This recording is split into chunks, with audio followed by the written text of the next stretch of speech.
টানা 2 ঘন্টা ঝগড়ার পর আমার স্বামী রাতুল যখন বলল, মীরা, চলো আমরা ডিভোর্স নিয়ে ফেলি, এইসব ঝগড়া ঝামেলা আর ভালো লাগছে না, আমি সত্যিই ক্লান্ত।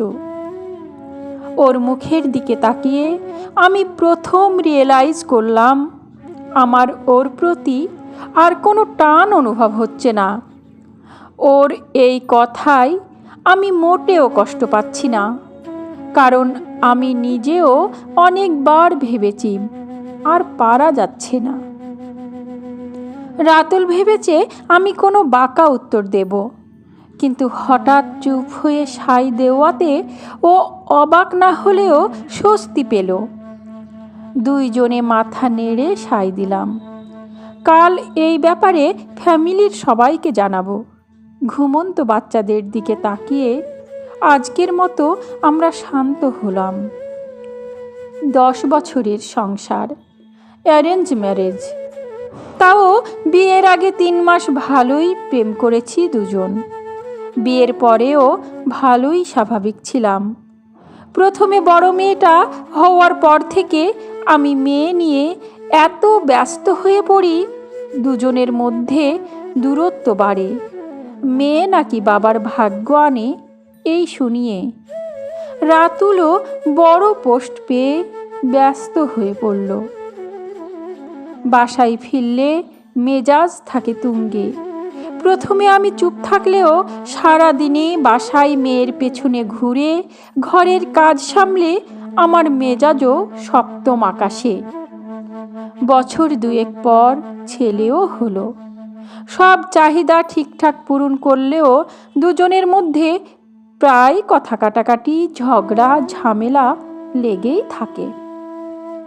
বিশাল কোনো কারণ লাগে না, সামান্য বিষয়েই আমরা বিশাল ঝামেলা করে ফেলি। প্রথমে একজন চুপ থাকলেও অন্যজনের কথার খোঁটায় দুজনেরই বাঁধ ভাঙে। তখন থামানো যায় না কাউকেই। এমন না যে কেউ অন্য কারো প্রতি আসক্ত, তাও নিজেদের মধ্যে কোনো টানই যেন আর নেই। আমাদের চেয়ে ভালো সম্পর্ক আমাদের সাথে কাজের লোকেদের। এইটা ধীরে ধীরেই হয়েছে, একদিনে নয়। কারো থাকা না থাকা যেন ম্যাটারই করে না আমাদের কাছে। 2 জনের রুমও আলাদা হয়ে গেল, তাও আমাদের ঝগড়া থামে না। মানসিক অশান্তির চাপ আমাদের ছাড়িয়ে বাচ্চাদের মধ্যেও পড়ছে।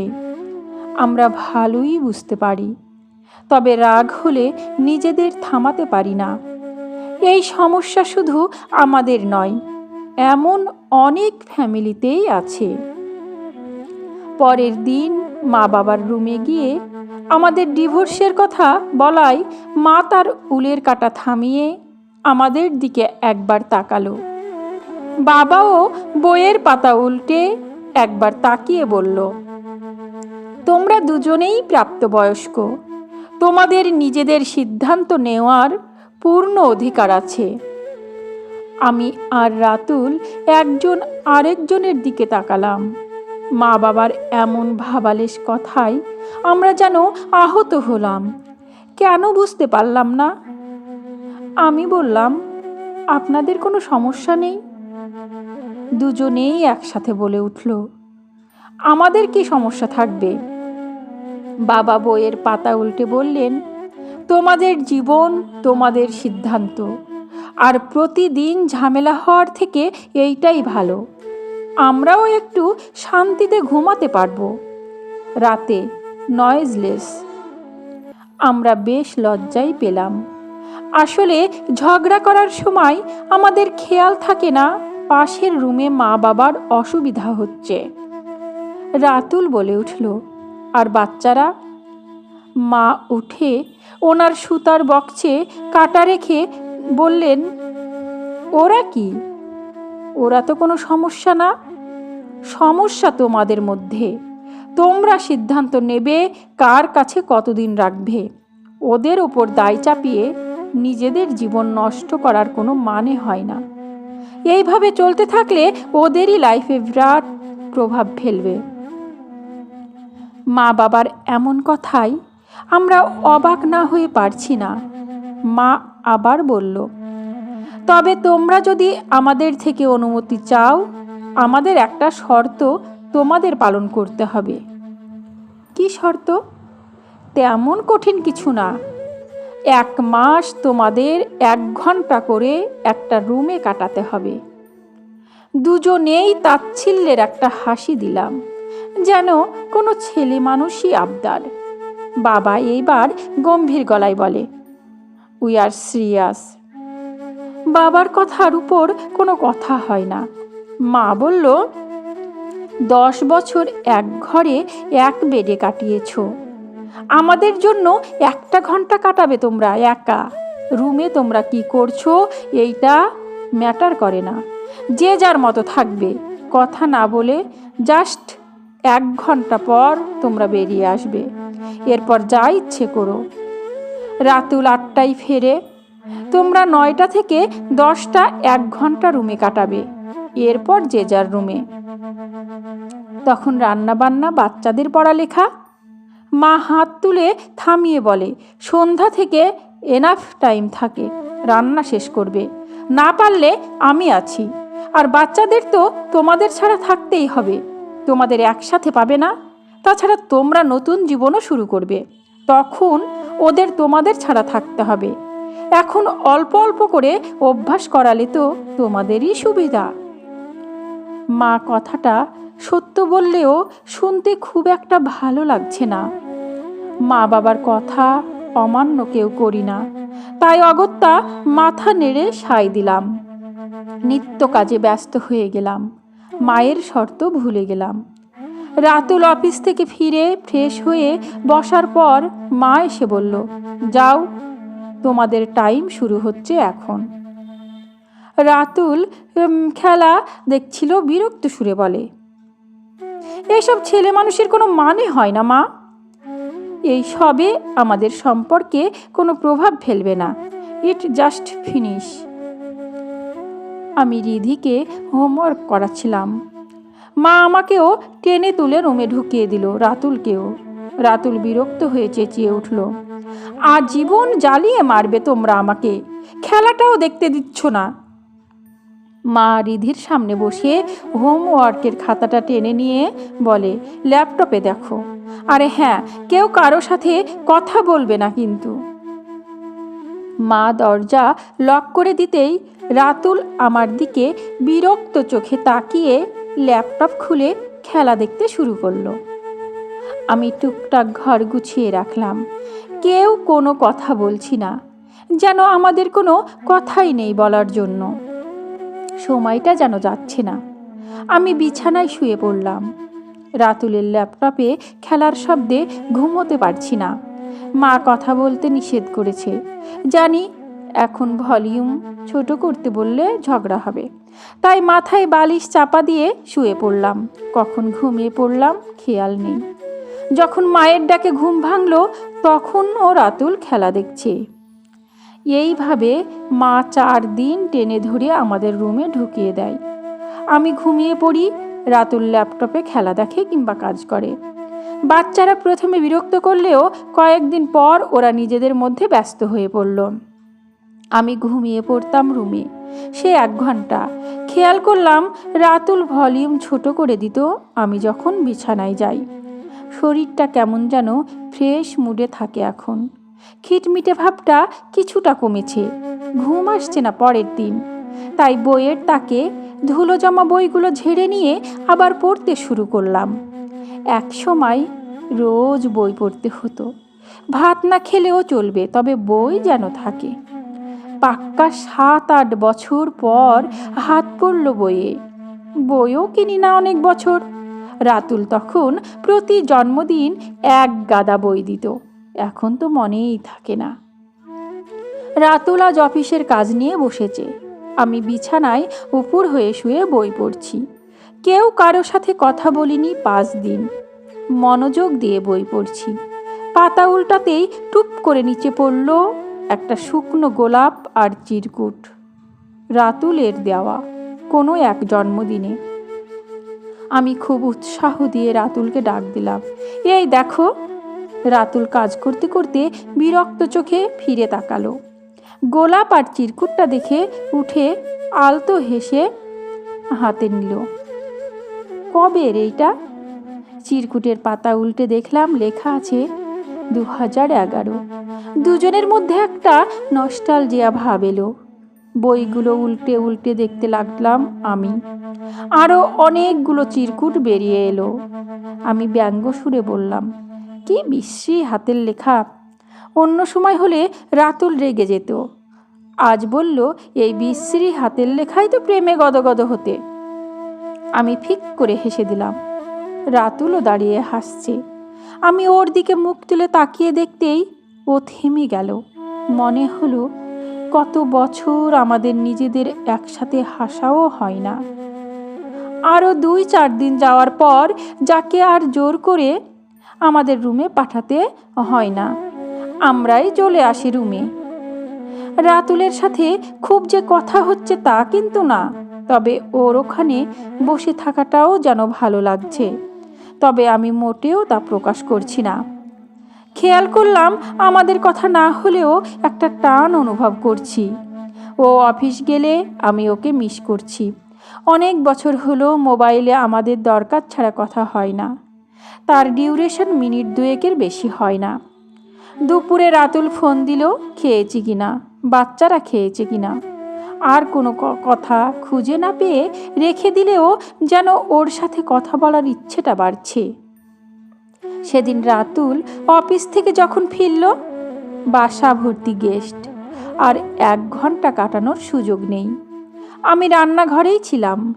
মা গল্প করতে ব্যস্ত ওনার মেয়ের সাথে, বাচ্চারা ব্যস্ত ননদের ছেলে মেয়ের সাথে।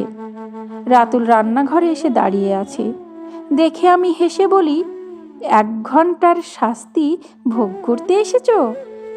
রাতুল কিছু বলল না, মুচকি হেসে দাঁড়িয়ে রইল। আমারও কেন যেন খুব ভালো লাগছে ওর এইভাবে আসাটা। যেন মনে মনে চাইছিলাম। টুকটাক জিনিসপত্র এগিয়ে দিচ্ছে, এর মধ্যে কথাও হচ্ছে।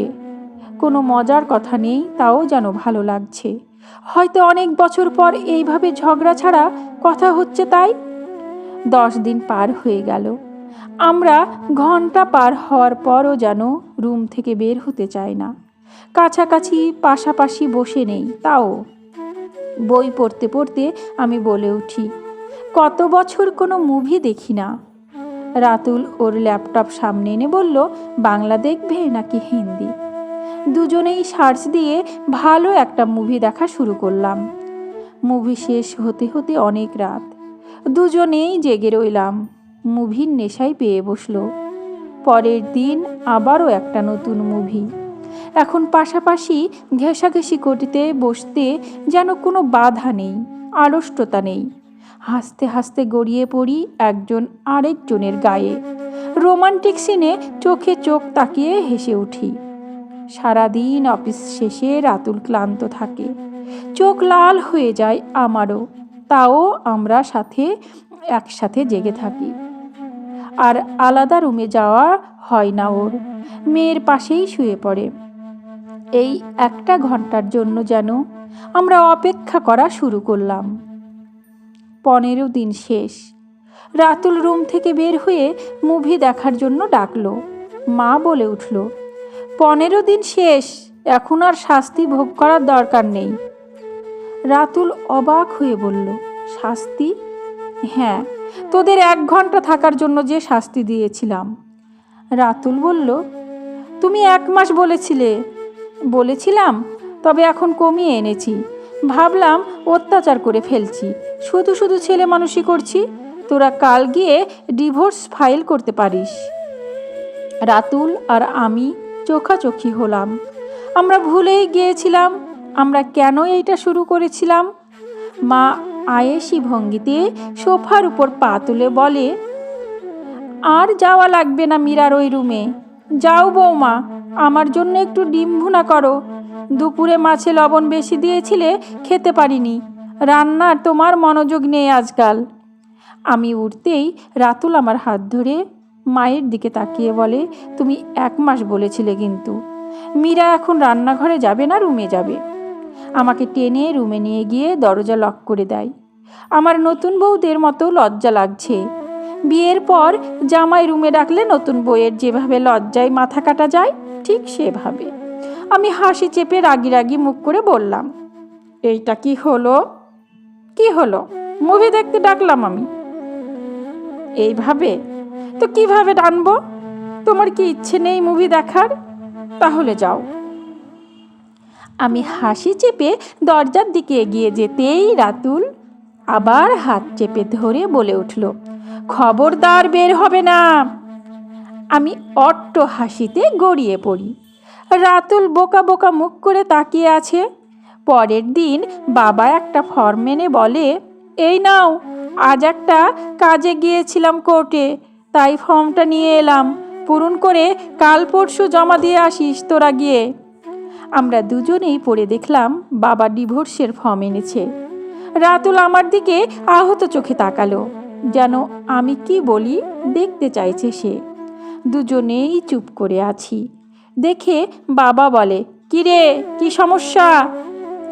আমি আর রাতুল প্রায় একসাথেই বলে উঠলাম, আমরা ডিভোর্স চাই না।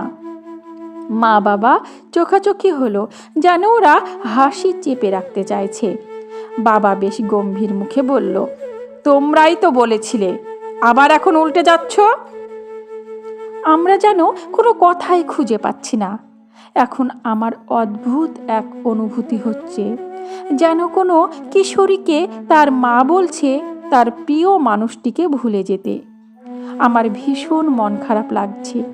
একটা দীর্ঘশ্বাস চেপে বসেছে বুকে। মনে হচ্ছে আর একটা কথা বলতে হলে ছিটকে আমার কান্না বেরিয়ে আসবে। বাবা আর কিছু বলল না, ফর্মটা আমার হাতে তুলে নিয়ে বলল, আচ্ছা, আর 2-3 দিন সময় নাও, এরপর ভেবে চিন্তে পূরণ করবে। আমি যেন পা চালাতেই পারছি না। ধীরে ধীরে রুমে যেতেই রাতুল বলে ওঠে, তোমার ডিভোর্স চাই?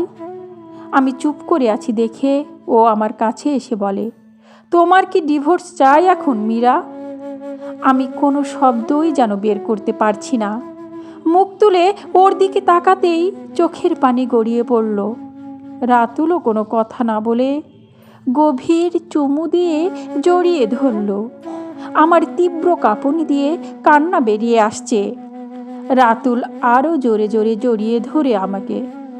মনে হতে থাকে এই মানুষটা ছাড়া আমি এক মুহূর্ত থাকতে পারবো না। বাবাকে গিয়ে বললাম, আমাদের ডিভোর্স চাই না, আমরা এখন ঠিক আছি। মা বলল, এত দ্রুত কিভাবে সব ঠিক হলো তোমাদের? 15 দিন আগেও একজন আরেকজনকে সহ্য করতে পারতে না। আমরা মাথা নাড়লাম, জানি না। মা আর বাবা উচ্চ স্বরে হেসে ওঠে। আমরা অবাক হয়ে বলি, কি হয়েছে? মা হাসতে হাসতে বলে, আমরাও একবার ঠিক করেছিলাম আর থাকা যায় না একসাথে, এবার ডিভোর্স নেব। তখন আমার শ্বশুর শাশুড়ি ঠিক এইভাবেই আমাদের 1 মাস 1 ঘন্টা একসাথে থাকার শাস্তি দিয়েছিল। আমাদের অবশ্য 1 সপ্তাহে সব ঠিক হয়ে গিয়েছিল। বুঝতে পেরেছিলাম থাকা যাবে না একে ছাড়া। আমি বসে পড়তেই মা আমার হাত ধরে বলে, বৌমা, সবাই বলে মা হওয়া অনেক কঠিন জিনিস, মা হতে গেলে অনেক কিছু ত্যাগ করতে হয়। এইটা আসলে একটা ভুল কথা। এইটার মাধ্যমে আমাদের সমাজে একটা মেয়ের উপর একটা ভার চাপিয়ে দেওয়া হয়। মেয়েরা এইটা শুনেই বড় হয়, মায়েদের সন্তানের জন্য সব করতে হয়। তাই যখন একটা সন্তান আসে, আমরা মেয়েরা সব ভুলে সব ধ্যান জ্ঞান সন্তানের পেছনে লাগিয়ে ফেলি। কারো কোনো দোষ থাকে না, তাও আমরা সে মানুষটা থেকে অনেক দূরে চলে যাই। যে মানুষটাকে সবচেয়ে বেশি কাছে রাখার দরকার, যখন একটু ফ্রি হই, চোখ তুলে তাকাই, তখন যেন তার কোনো রাস্তাই থাকে না তার মনে যাওয়া। নিজেরাই আবর্জনা ফেলে রাস্তা ভরাট করে ফেলি।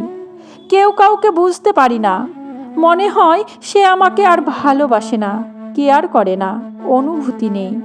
রাগারাগি, ভুল বোঝাবুঝি সবটা মিটিয়ে তিক্ততা চলে আসে। কিন্তু যদি পুরো দিনে কিছুটা আমরা একে অপরকে দেই, বিশ্বাস করো নিজেকেই ভাগ্যবান মনে হবে। শুধু সামান্য কিছু সময় চিন্তা করো, তোমরা গত 10 বছরে একসাথে থেকেও এইভাবে টাইম কাটানো হয়নি। অবাক করা ব্যাপার, কতকগুলো দিন, কতকগুলো মাস এক ঘরে থেকেই 1 ঘন্টা নিজের দাওনি তোমরা। সন্তান গুরুত্বপূর্ণ, কিন্তু শেষ বয়সে এসে দেখো তোমাদের সাথে আমাদের কোনো কথা নেই। তোমার মায়ের সাথে তোমার কথা নেই। তুমি ব্যস্ত তোমার সংসারে, রাতুল ব্যস্ত ওর সংসারে। কিন্তু আমাদের শেষ সময়ে একজন আরেকজনের সাথেই থাকতে হচ্ছে। ছেলে মেয়েদের সময় দিতে গিয়ে আমরা নিজেরাই নিজেদের সময় দিতে ভুলে যাই। কিন্তু 1 ঘন্টায় তুমি বাচ্চা মানুষ করে ফেলছো না, কিংবা এর জন্য ওরা তোমাকে দোষী মানবে না। তোমাদের সম্পর্ক ভালো থাকলে ওদেরই লাভ। রাতুল আমার হাত চেপে ধরেছে আবার। মা আবার বলে, যে কোনো সম্পর্ক একটা ছোট্ট গাছের মতো। একে যত্ন করতে হয়, পানি দিতে হয়, পরিচর্যা করতে হয়। যখন বড় হয়ে শেকড় গেড়ে ফেলে তখন রোজ পানি না দিলেও তাকে আর আলাদা করা যায় না। কিন্তু ছোট থাকতে না দিলে গাছটা মারা যাবে। শেষ সময়ে গিয়ে যখন ফিরে তাকাবে দেখবে ভুলটা নিজেদেরই ছিল। বিয়ের আগে সম্পর্কগুলো ভীষণ ভালো থাকে, কারণ তখন আমরা একজন আরেকজনকে টাইম দেই, কেয়ার করার চেষ্টা করি। বিয়ের পর যেন সব ভুলে যাই, যেন কেয়ার ব্যাপারটা থাকাই উচিত না। একটা সম্পর্ক আপন আপনি চলে না, একে যত্ন করতে হয়। এরপর 25 বছর পার হলো। আমাদের মধ্যে ছোটোখাটো ঝামেলা হলেও কেউ কাউকে ছেড়ে যাওয়ার কথা ভাবিনি। রিধির বিয়ে হলো, আমাদের ছেলেও বিয়ে করলো। ওদের বিয়ের 5 বছর পর ওরাও এক সকালে এসে বলল ওরা ডিভোর্স নেবে। আমি আর রাতুল একে অপরের দিকে তাকালাম। রাতুল বলে উঠল, ঠিক আছে, তবে তোমাদের 1 মাস 1 ঘন্টা করে এক রুমে থাকার শর্ত মানতে হবে। সমাপ্ত।